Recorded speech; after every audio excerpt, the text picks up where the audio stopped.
excitement, I haven't seen it in the entire time I've been involved in politics. I'm so proud to be a North Carolinian, and I am excited to be a part of showing the rest of the country and the rest of the state how wonderful Democrats in Wake County are, how wonderful Democrats in North Carolina are, and how great North Carolina is in general. And I thank you for letting me be here tonight.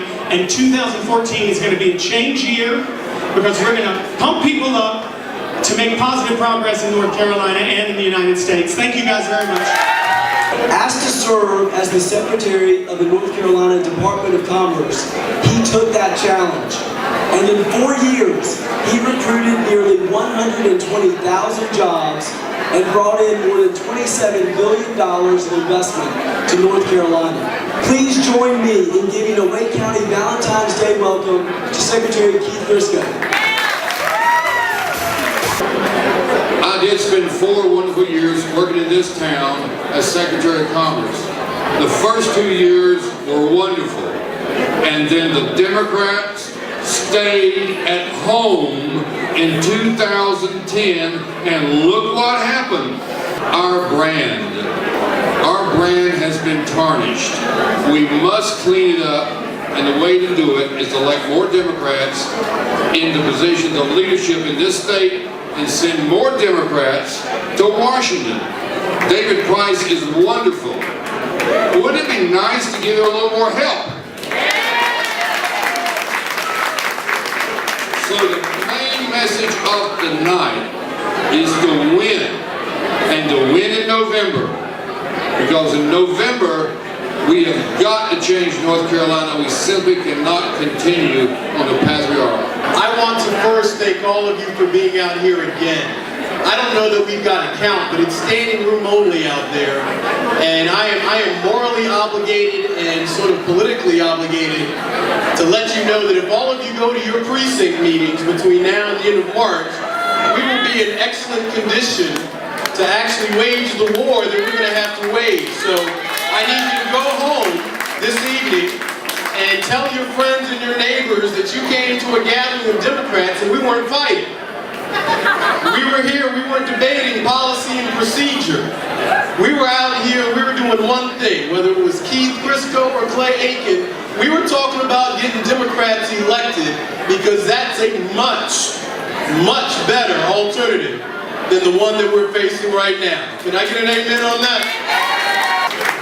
I also want to tell you that when you look up here and you see your elected officials and you see those candidates, there are so many ways to help them and to help us achieve victory this year. You can give to your state party, you can give to your county party, and you can always give directly to your candidates. Whatever you do, no matter what you're looking for, you have to give. We are relying on you to give. They are relying on you to give. So give once, give twice, give often, because it's going to be a long haul in November, and we're going to need you every step of the way. I want to introduce to you our Attorney General, because Roy Cooper does more work than you can possibly imagine just at keeping this ship afloat.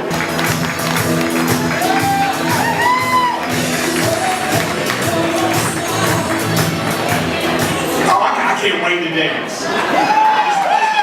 Wait and see. You know, tonight's about love.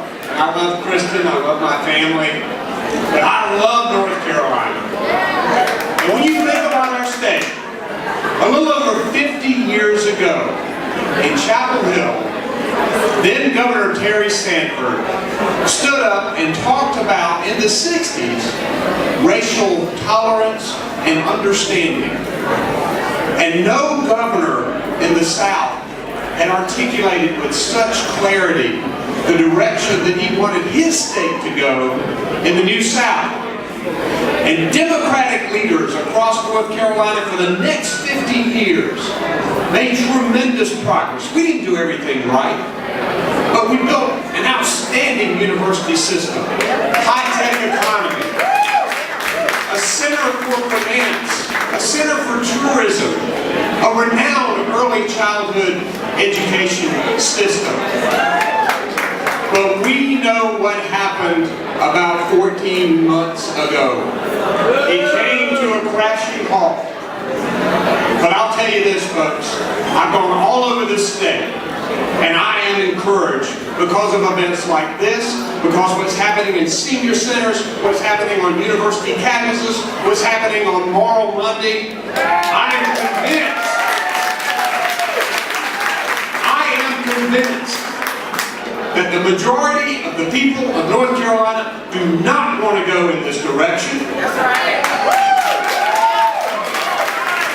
They believe in public education. They believe that their teachers should be paid much more and should be respected in their profession. They believe that everybody ought to have the right to register and vote, and that we ought to actually encourage that. That we should take steps to make sure that we have clean water in North Carolina. Sure that we do things like our legislators want to do here tonight, accept federal Medicaid money to make sure people have health care and grow our economy. We have to do those things. In 2016,